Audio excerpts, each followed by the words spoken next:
Hey there. If you're a frequent listener to our show, you already know that our show is brought to you by our friends over at Artillery Sports. But what you may not know is that Artillery Sports helps athletes of all types win on and off the course and court. They do this by selling quality, durable, and precision manufactured sports equipment that keeps you in the game, while also using a portion of the profits to provide the funding needed to care for our nation's veterans. With Artillery Sports, it's more than just a game. So head over to artillerysports.com today to buy the quality equipment you need to keep you in the game and to help our nation's veterans at the same time.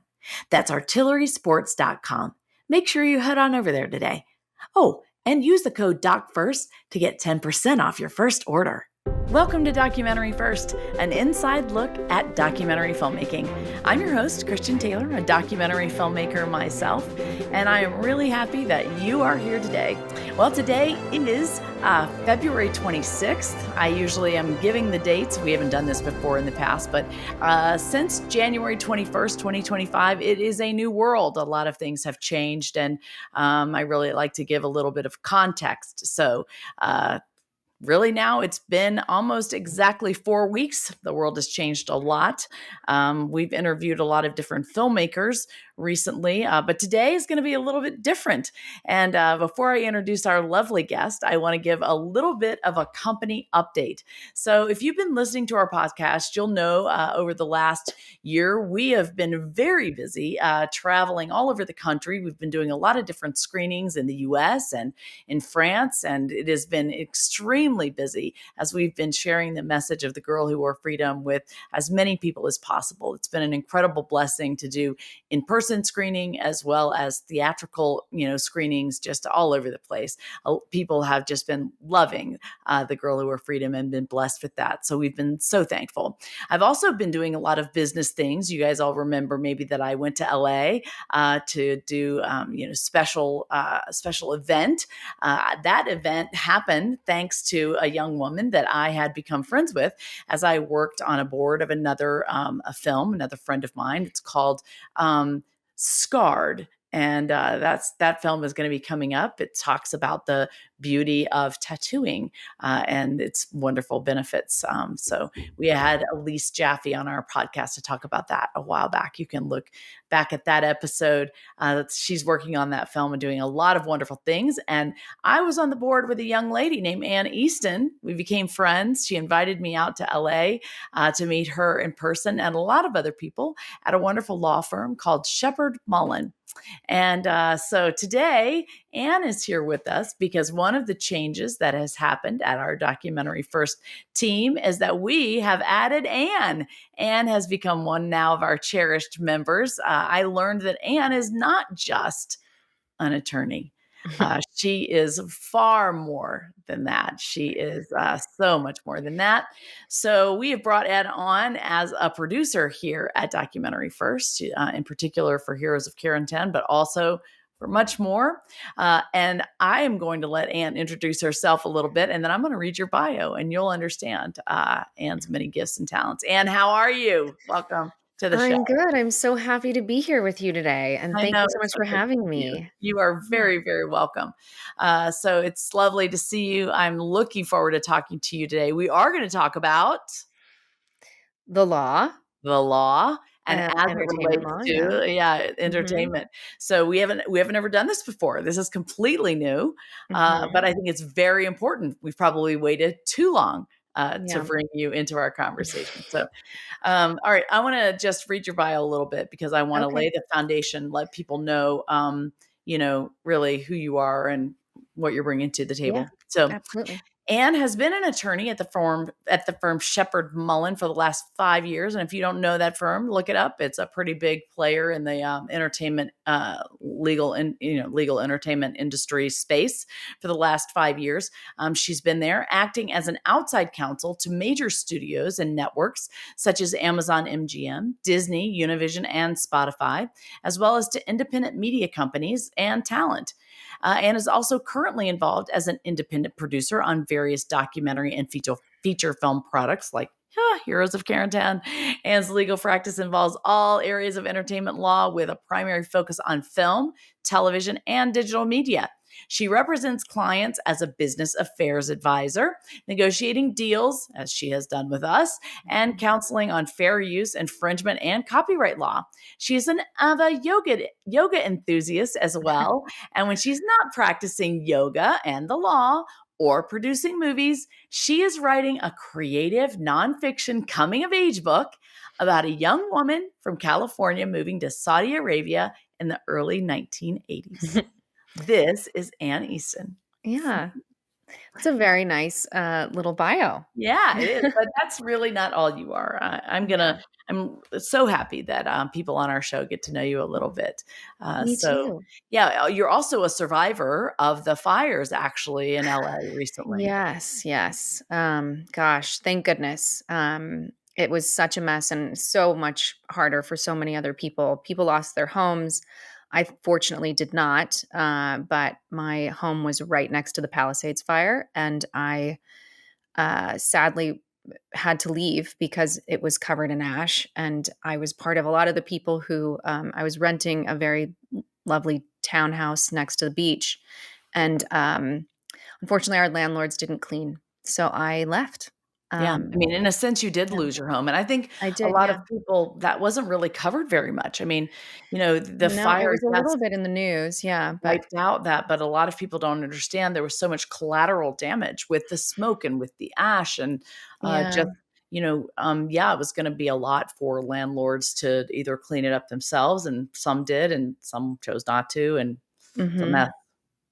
mhm. Yeah. Yeah, it's quite sad what's going on, but, the good thing is that I spoke with someone at the EPA, when I was at one of my many hotels that I had to stay in, and he said that they are 80 this was maybe a couple of weeks ago, he said they're 80% finished with phase 1 of the cleanup in the Wow. Palisades fire. I think they're not as far on the Eaton fire. Um, but phase 1 is just assessing what needs to be removed and cleaned, and, phase 2, they said that could take it about a year, and they're nearly at phase 2, so That's that's good. amazing. Well, we do keep everyone out there in our thoughts, for sure, and Mhm. our prayers. We know it's made a big change in the film industry out there for sure. We're going to talk a Yes. little bit about that later on. Mhm. All right, so you're here because we are going to talk about entertainment and the law.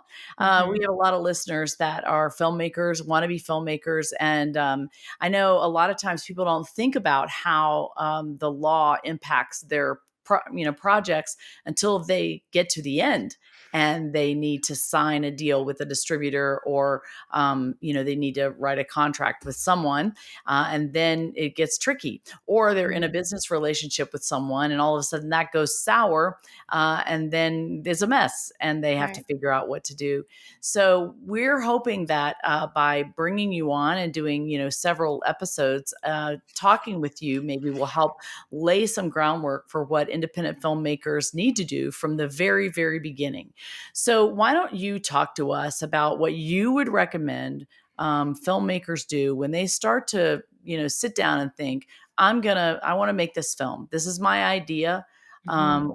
When do they start to talk to a lawyer? When do they bring one on the project? And what are the first things that they need to consider legally? Well, that's a very great question, and I'm glad you're asking it because a lot of filmmakers don't ask it. And honestly, the first and foremost thing you need to do is once you have that idea, ensure that you're going to have the rights in order to make it. And you have to ensure that you have a clear chain of title because the point of making your film is to eventually distribute it somewhere. I know that nobody wants it to just sit on a shelf somewhere. So any distributor that you're going to utilize is going to want to see a bunch of different contracts to ensure that you have clear chain of title. And that can be anything from the life rights about somebody that you're doing a biopic about, or the releases from artists who are going to be in the film, or from background people, or from someone whose artwork is in one of the shots. I mean, the artwork that's behind me, it would be the artist who's painted these things. And it could be location agreements. The crazy thing is that if you don't have those kinds of agreements in place, someone can come back and say, "Hey, I own this because you didn't get a contract saying that I don't." And they can claim a percentage of your revenues or even part of your film. And they could even potentially get a copyright in some of it. So that's the worst case scenario. And that's why contracts help you to ensure that that doesn't happen. I was talking to somebody when I was in I guess I was in Chateau Chateau Mm, Bellois in France, uh-huh. and it's this I was beautiful. just in a chateau in France Yes, as you well. were. We're in a writer's retreat. Hmm. Chateau Bellois was owned by Malcolm Forbes, Mm, and it's this amazing place where it's got this unbelievable art and sculptures. And I was thinking about, man, wouldn't a documentary be amazing here? And then I started asking questions about, what if you did film, this sculpture, or and you would have to figure out, what the rights were, even on that sculpture, right? absolutely. I Yeah. mean, and that's not an easy thing to do in order to Not, do in that. yeah, not always. I Yeah. mean, yeah, especially if it's a good example is there was a beautiful sculpture on a chateau on the property, at a place that I went to, and I asked somebody or the one of the groundskeepers who owned it and or who sculpted it, and they said, "Oh, we have no idea. That was years ago." But it's possible that the artist bequeathed that to somebody in their family, and that person in their family potentially owns the copyright to that. So it that's why you need lawyers because we're in charge of finding out who owns Yeah. it, essentially. Well, and I know that not only the stuff in your film needs to be checked and you need to make sure that you have the rights to have them in your film, but also Mhm, your title. And it's very, very important once you have a title to make sure that you have it's clear to use your title. mhm. And I have, I think, correct me if I'm wrong, going to an intellectual property lawyer is the type of lawyer you need to hire in order to go through that process. Is that right? Well, yeah, I'm an intellectual property lawyer, and an entertainment lawyer is an intellectual property lawyer.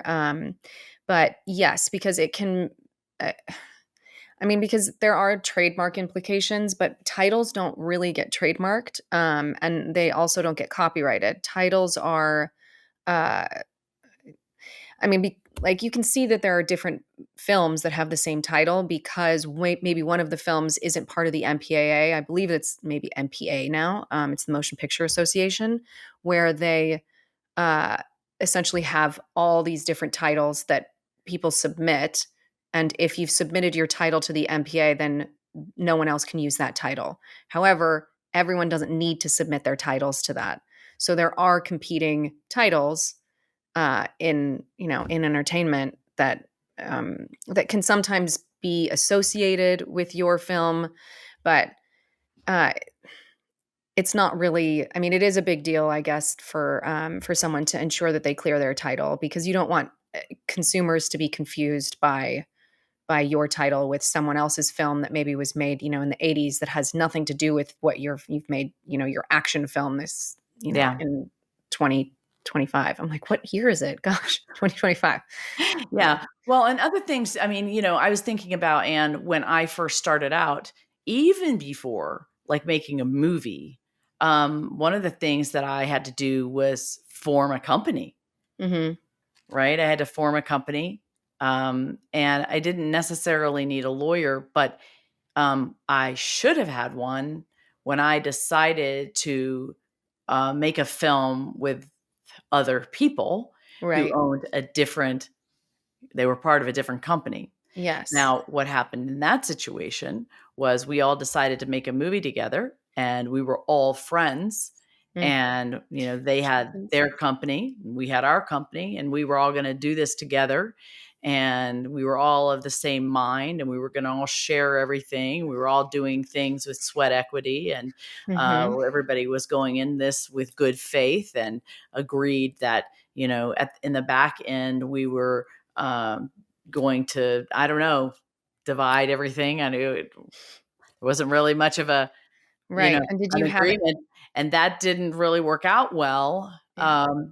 When when in principal photography in Mm, France, there was a giant blow up, and relationships began to deteriorate, and you know, promises were not fulfilled, and the relationship completely broke down. So then mhm, once the movie is finished, um yeah, who owns the movie? right, And then I had to go through this terrible process of right, of fighting this out yeah. without a contract. So did you have an LLC or a company when you I did, first yes. okay, okay, I so had my own company. They had their own company, but right, we didn't form a company together, thankfully. We didn't have a bank account together, and I had put the film name and everything in my name, and right. that did save me somewhat. Absolutely, yeah, 'cause Um you owned the copyright. Yeah. So Yes. I had formed the company name, I had formed the bank account, I had done all of that, and they did come alongside to help me. But Mhm. still, in the end, they brought the equipment. I used their equipment. They came along as sort of they were, they had the equipment and the cinematographer, and they had a lot Mhm. of other things that were integral to the project. I couldn't have done it without them. Right. So, And did you there have was a any lot. contracts, like crew deals or, Not with them, vendor agreements with them? Yeah. not with them. Yeah. But still, there was a lot of claim to, what had happened. So So, right. Sorry, go ahead. Yeah. yeah. So, what should I have done? Well, I'm so glad you asked. Um, eh, this is a question that, I think I've gotten dozens of times from clients. And you did a lot of things right.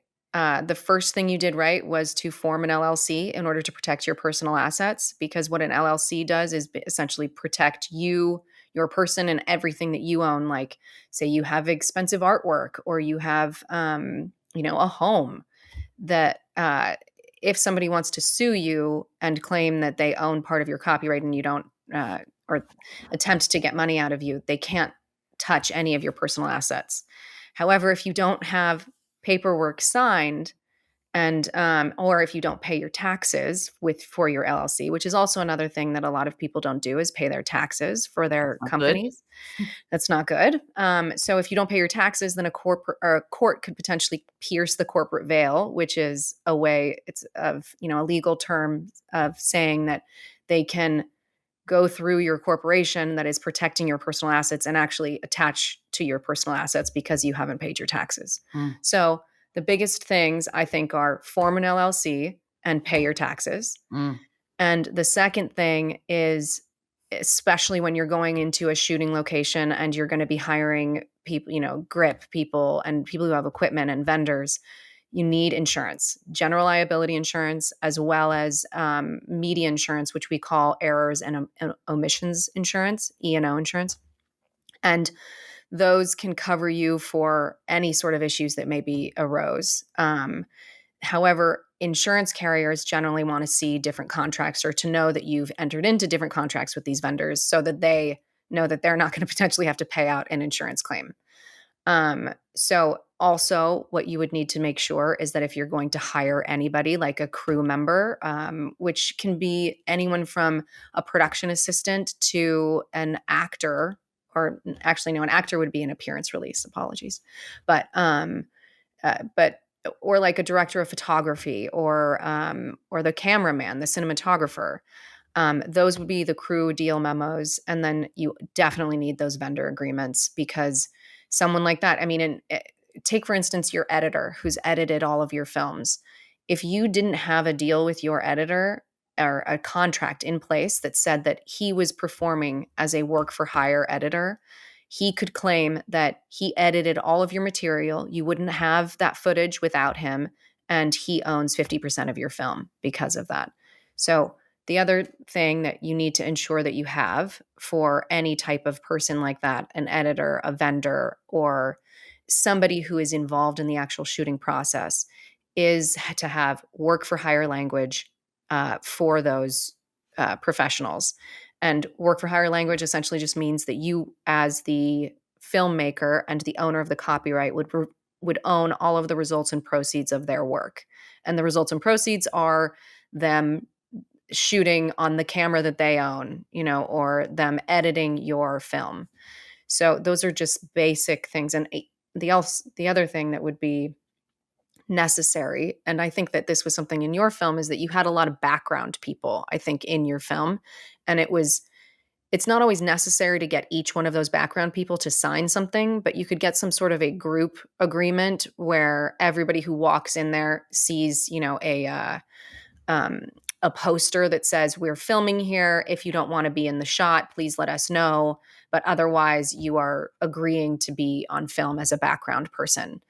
And those typically help you, and a court would see that you did your due diligence in order to ensure that um, other people's privacy rights were protected.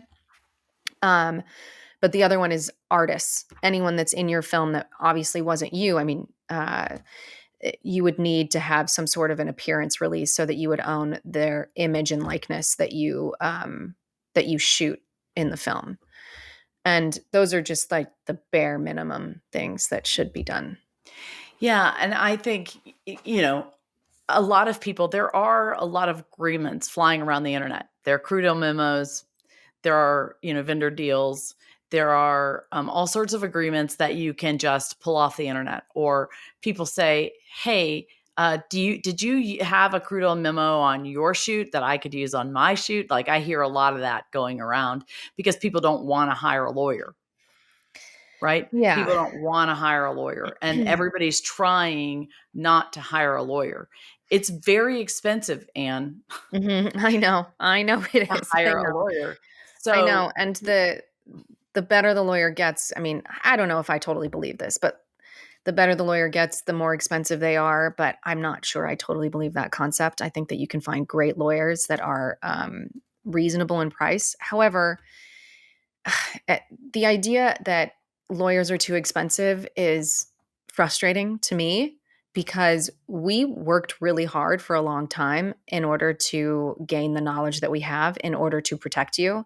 And we also had to sit for the bar exam. We also have huge risks that we have to take because every time we give somebody advice, we have to we're essentially putting ourselves on the line in the sense that I could lose my license. I could get sued for malpractice for if you think that I've given you terrible advice or if I've done not the job that you wanted or if and I didn't win a case or something. And I think that it's warranted to pay your attorney for their services because they are working very hard for you and they do have a set of skills and knowledge that is worth uh, worth putting into your budget essentially when you make a film.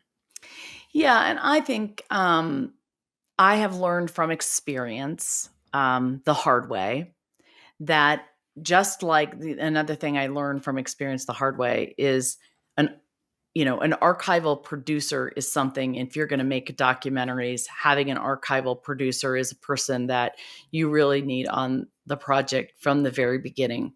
Mhm. It's something that a lot of people add maybe at the end or think about at the end, but I really firmly believe it's something that you should consider adding to your budget at the beginning and, Absolutely. bringing them in to help you, create your film. And it's the same with an attorney. I think you just have to build that into your budget. Now, that's hard to do. And how do you build an attorney's fee into your budget? I mean, you need one from the beginning. So if Mhm. you're working with anybody, if you are coming to the table and you are working in any creative way with anybody else, you really should have some sort of, you know, deal, some Yeah. sort of written deal, right? It can be very simple. But Mhm. how then do you bring a lawyer in and how do you budget for them? Well, I mean, that's an interesting question. Eh, I think that it takes time, obviously, because if you need to budget for it, Obviously, I've worked with really big studios who all are always trying to find a way to pay less for legal fees. However, they they don't pay less. I mean, we we have really big retainers that essentially cover all of our legal services for a year. But think about how long it takes you personally to go through a contract and try to understand what it says. And if you're reading a contract and something makes you feel uneasy, that's probably the clause that you need to have an attorney look at. If you don't understand something in that contract, you probably need to have an attorney look at it. And uh, I mean, if you look at, say, your attorney's services are $400 an hour, the attorney that you found. If you think about it, if that's a good attorney who's been practicing for a while and they tell you on a consultation call that it's a basic crew deal memo, it won't take them that long.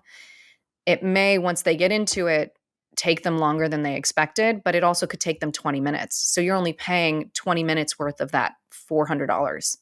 And if you're going to be budgeting for that, budget for possible risks like that could happen and things that could arise that you don't anticipate, essentially.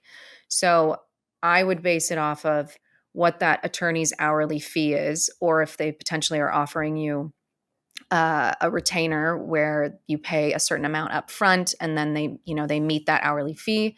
Or if you're a smaller company, sometimes actually talent lawyers, instead of charging you an hourly fee, they actually take 5% of your revenues or whatever your revenues or whatever amounts you make. Like, say you're a producer on a film or something, if you make $40,000 an episode, then your attorney in negotiating your deal for that television show would get 5% of your 40,000 per episode. And that is actually more desirable to a lot of talent because then they don't have to pay that money up front. But if if you don't have an ongoing way to pay the attorney in that regard where they could take your profits or something, then you do need to consider doing uh, an hourly basis. Yeah, Um, and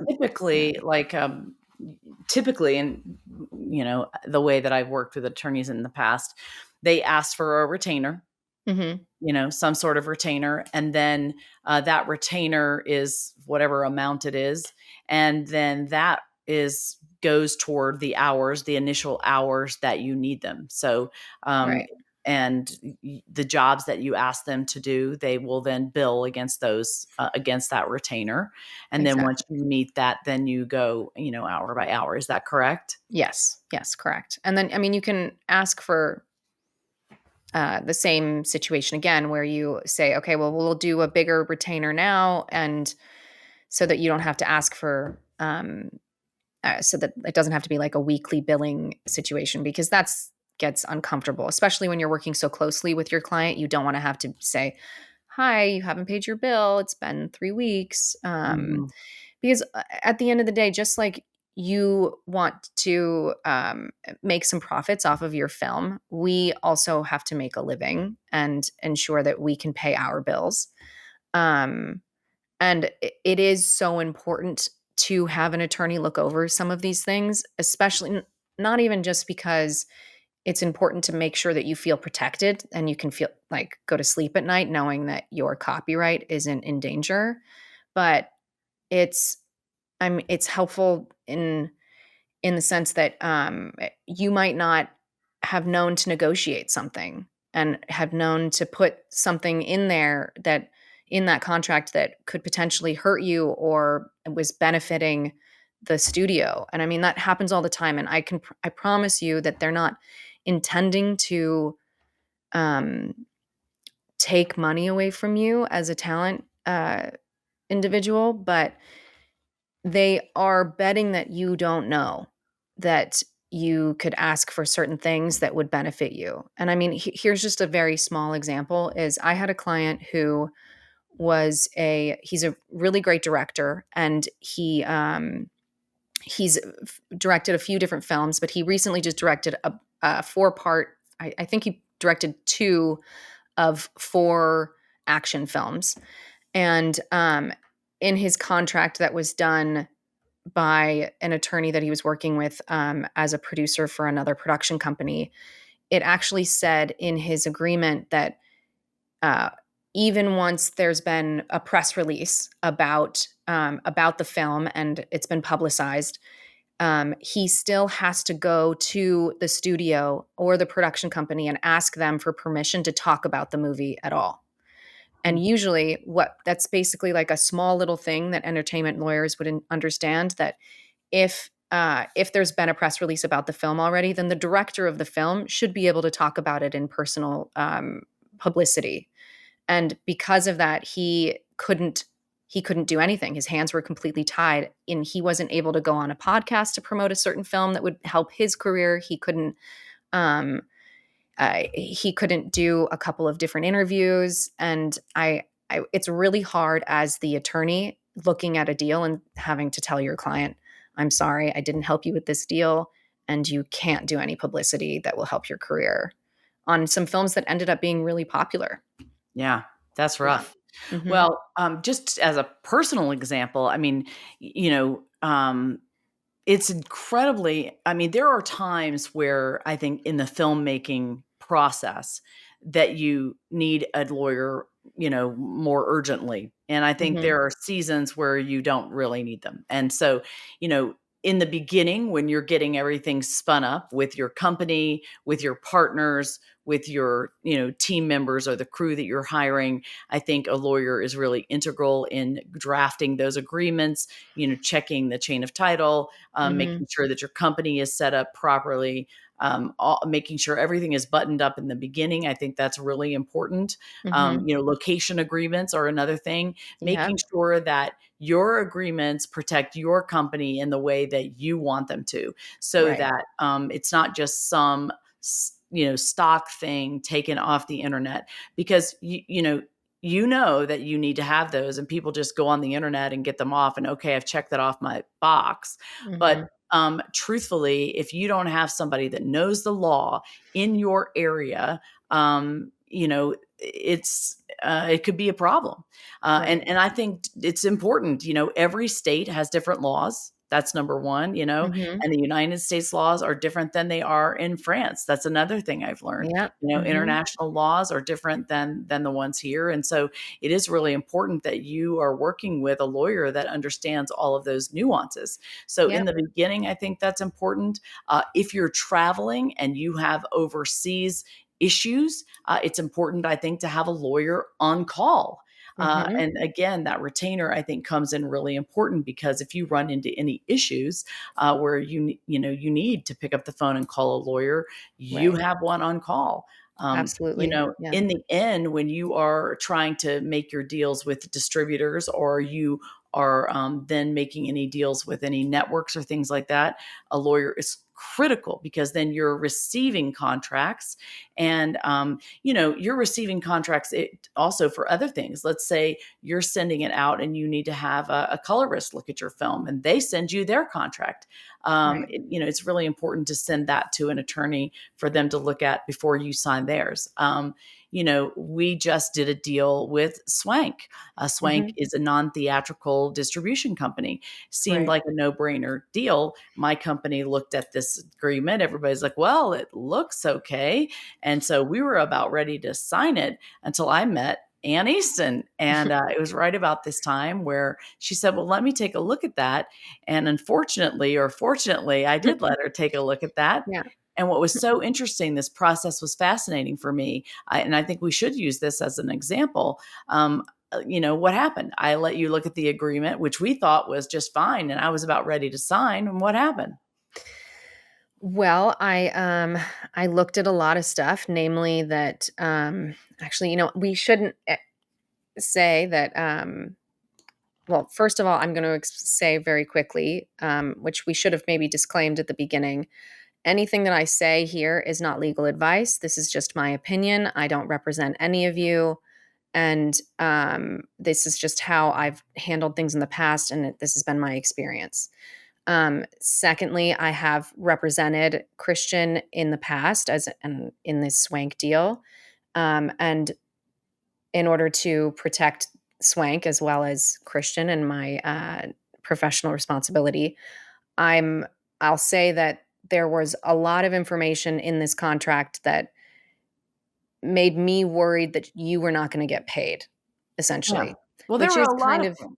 yeah, which is kind Yeah. of the biggest deal. And you were basically going to indemnify them for anything that they did. And I didn't like And what any of does the that. word indemnify mean? Indemnity is a way that we uh, are protected based on the obligations that are represented in the agreement. So if you've said that I own the copyright, I have the ability to enter into contracts, I have the ability to do X, Y, Z. If any of that turns out to be false, you indemnify each other essentially in order to ensure that if there's any claim against either one of you, then you can utilize their ability, or they have to help essentially in any claim. Um, and you were basically going to have to indemnify them, and they weren't going to indemnify you. So I ensured that there was mutual indemnity, and then which sometimes doesn't happen, but I think that when there's a distributor and a big production company, it should be more common, I think. But it's tough sometimes to get a big studio to indemnify a small level actor or like a smaller producer or something, because that tends to be, a big give. But otherwise, I also just saw that that the biggest thing was the fact that I had no idea how or when you were going to be paid, and I also wanted to ensure that you had reserved rights because you, with your film, are constantly distributing it, or you're screening it at different theaters. And last year was I think it was the 80th anniversary of the D-Day landings and World War II, and so you had, I think you said 300 screenings all Yeah, over the I mean, it's a country, and lot. then Yeah. in France as well, Yeah. which is absolutely incredible.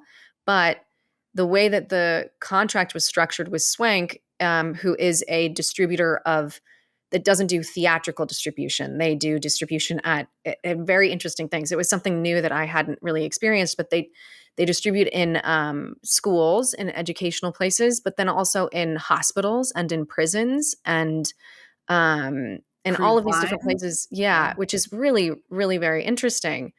But I ensured that we put in there that you had the theatrical rights reserved. And Right. a lot of people would think that that's not important because it's like, oh, well, that's implied because it's like you'd think that it's implied, but it's much better to put something like that into the contract so that if they find out that you're streaming it somewhere or you have it somewhere, and maybe, I mean, here's a really great example is they're showing it at museums, right? I think that Yeah. was one of the Yeah. places. Mhm. You showed it at a museum with me in Savannah, and I wanted to ensure that any time that you screened your film that you were not in violation or breaching your their license that you were Right. giving them in order to distribute your film. So those were really small things that a lot of people wouldn't think of, but to me, they were big, Right. essentially.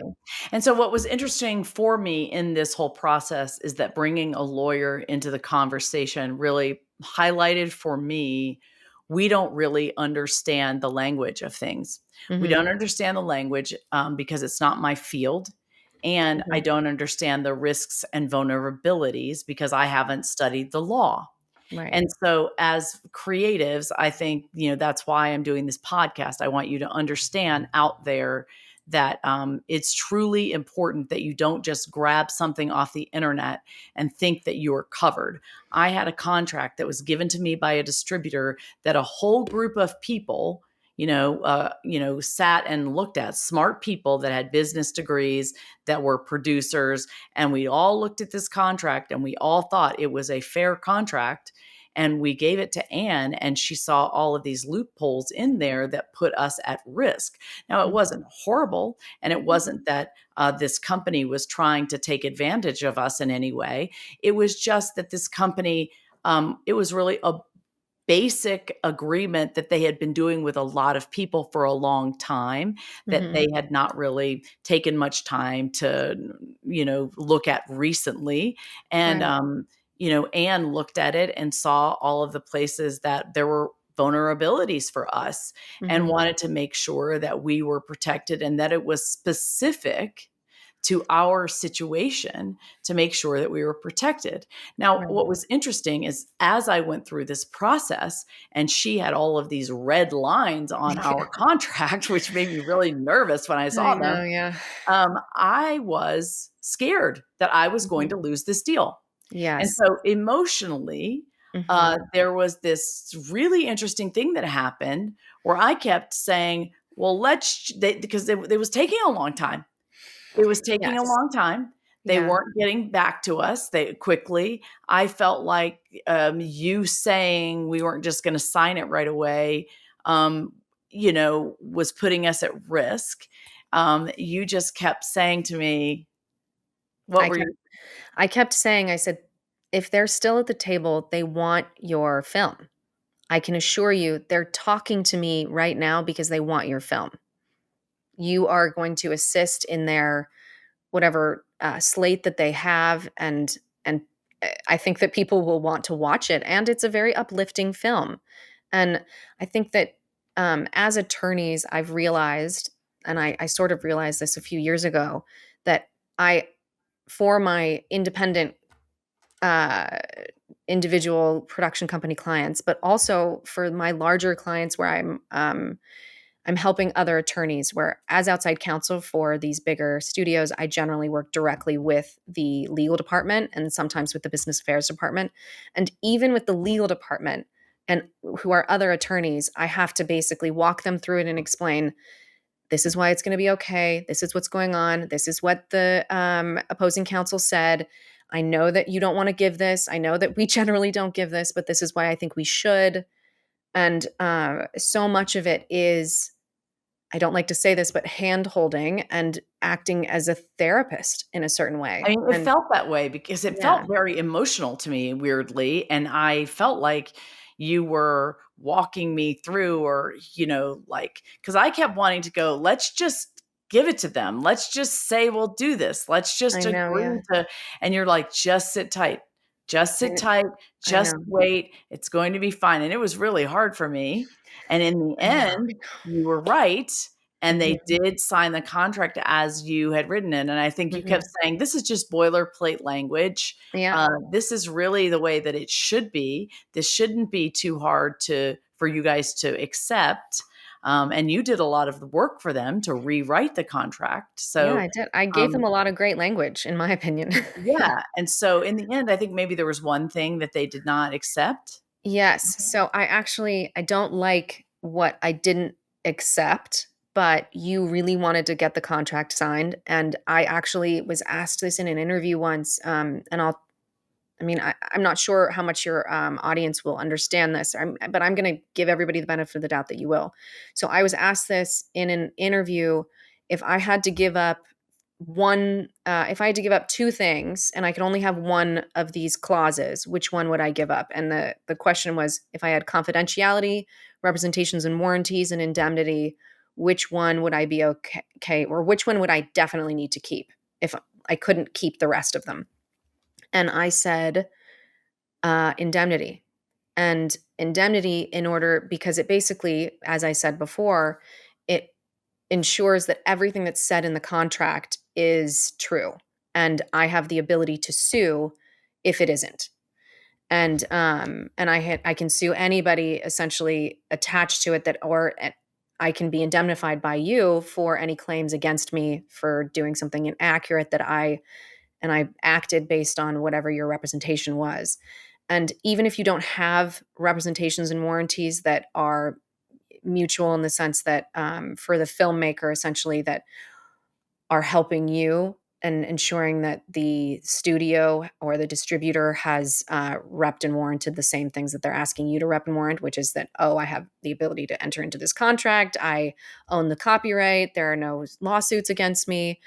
Um, I think that the indemnity is the most crucial thing that you need to have in that contract.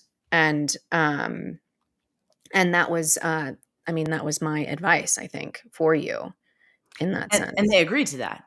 And they did, yes. Yeah. They agreed to that one. They agreed to mutual indemnity, and, I had to remove a lot of the reps and warranties that you were offering, and I but so as an attorney also, when you look at those types of deals and you realize you have to basically weigh what your client wants, what the opposing counsel is doing, even if you think that it's unreasonable, and you assess what the risk is and how big of a risk you're going to take. And if I have to take a risk, I'm going to take the risk in dropping reps and warranties versus indemnity. And I Yeah. know tons of lawyers who would probably disagree with me, and I would love to debate you on this. Oh, that's awesome. Well, Yeah. I would love to hear it so I could learn more. I mean, I think Mhm. this just goes to show there's just so much that we as creative and artists don't really understand. And I will say, once we did have the contract signed, there was this sense of great relief and just confidence that I had, knowing that I had a solid contract, that I was protected, and Mhm. I did not need to fear anything.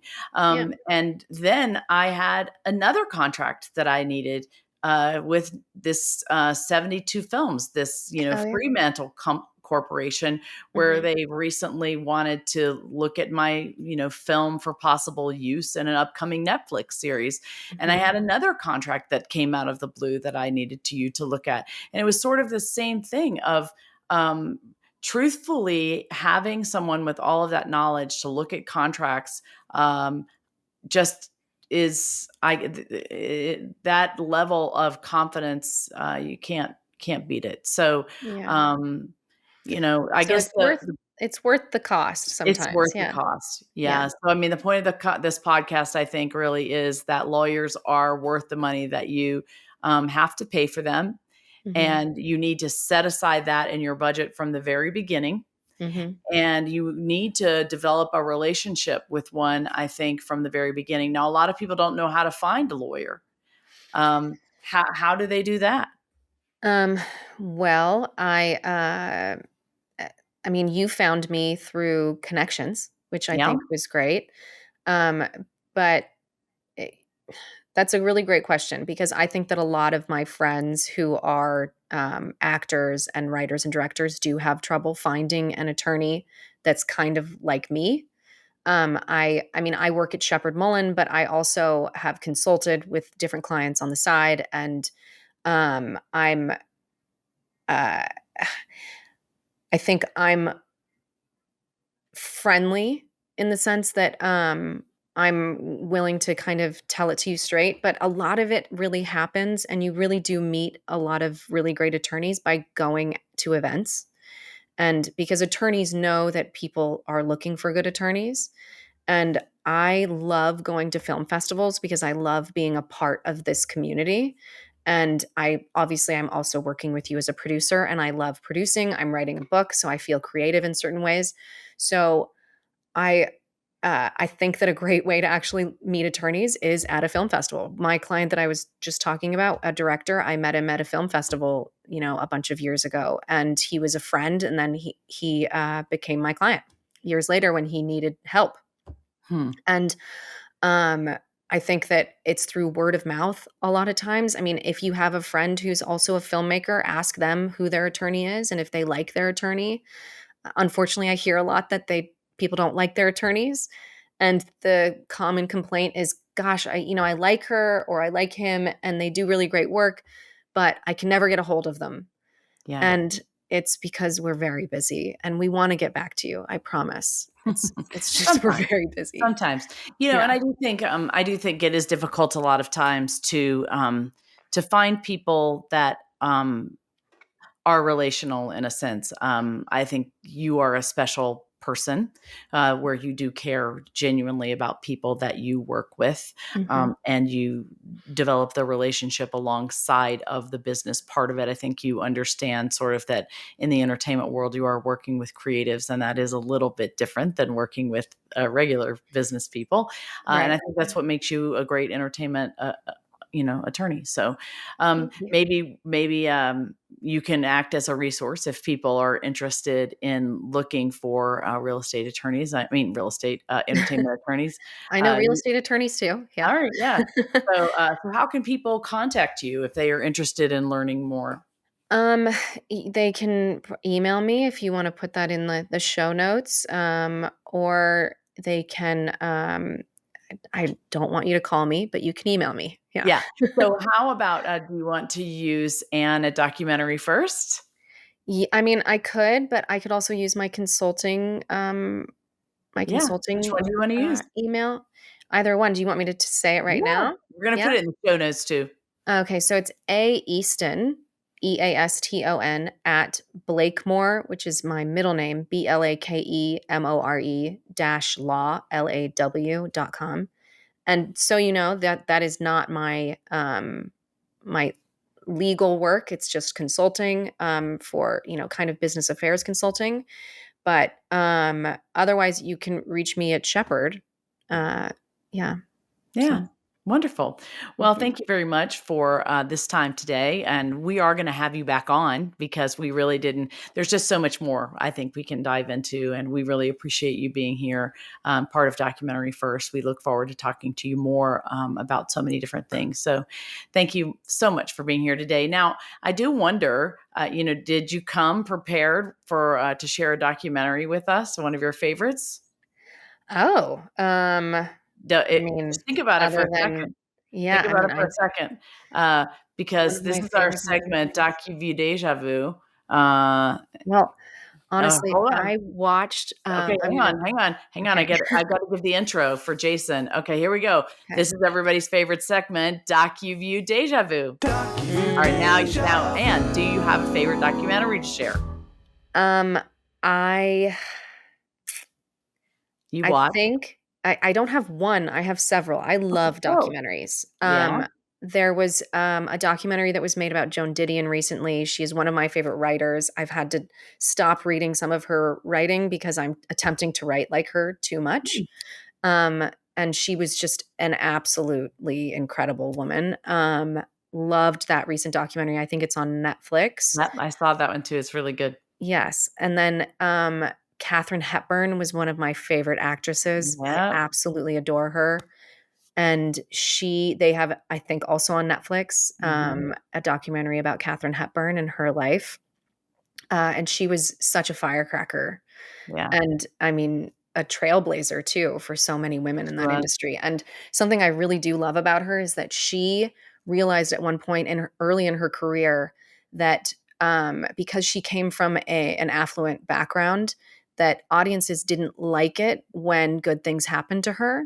Hmm, So she took roles and did certain things in her roles that were still women who good things happened to kind of fall down on her face or do something very silly. And she found that people really enjoyed that, and she kind of ran with that.